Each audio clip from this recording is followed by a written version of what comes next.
মুক্তিযুদ্ধের ইতিহাস ধর্মের ঊর্ধ্বে বাঙালির জাতিসত্তা মুছে সর্বস্তরে বদলানো হচ্ছে বাংলাদেশকে, যার অন্যতম উদাহরণ খুলনা বিশ্ববিদ্যালয় প্রশাসনিক ভবন সহ একাধিক হলের নাম পরিবর্তন, যেখানে জগদীশ চন্দ্র বসুরও নাম মুছে দেওয়া হয়েছে।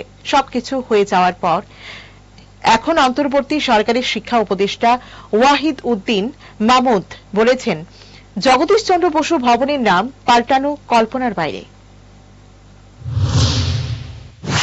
গত 12 ফেব্রুয়ারি সকাল 10টা নাগাদ একে একে খুলনা বিশ্ববিদ্যালয়ের বিভিন্ন হলের নতুন নাম ফলক উন্মোচন হয়। নাম ফলকগুলোর আনুষ্ঠানিক উন্মোচন করেন বিশ্ববিদ্যালয়ের প্রথম উপাচার্য অধ্যাপক ডক্টর গোলাম রহমান। খুলনা বিশ্ববিদ্যালয়ের এক বিজ্ঞপ্তিতে বলা হয়, গত 8 ফেব্রুয়ারি সিন্ডিকেট সভায় বিশ্ববিদ্যালয়ের কয়েকটি ভবন ও হলের নাম পরিবর্তন করা হয়েছে।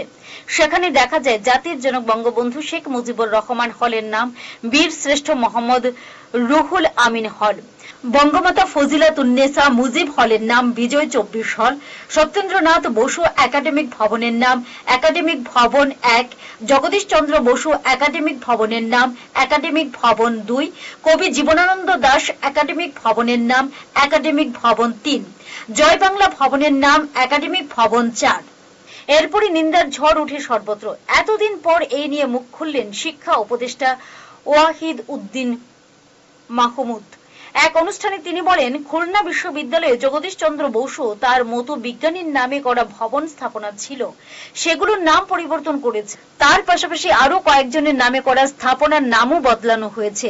এটি আমাকে মর্মাহত করেছে। জগদীশ চন্দ্র বসুর নামে করা ভবনের নাম পাল্টানো হবে, এটা কল্পনার বাইরে।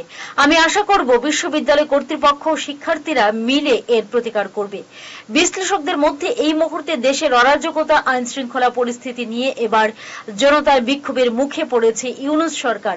এখন বিতর্ক এড়াতে মুখ খুলছেন শিক্ষা উপদেষ্টা। Bureau report, headlines Tripura national.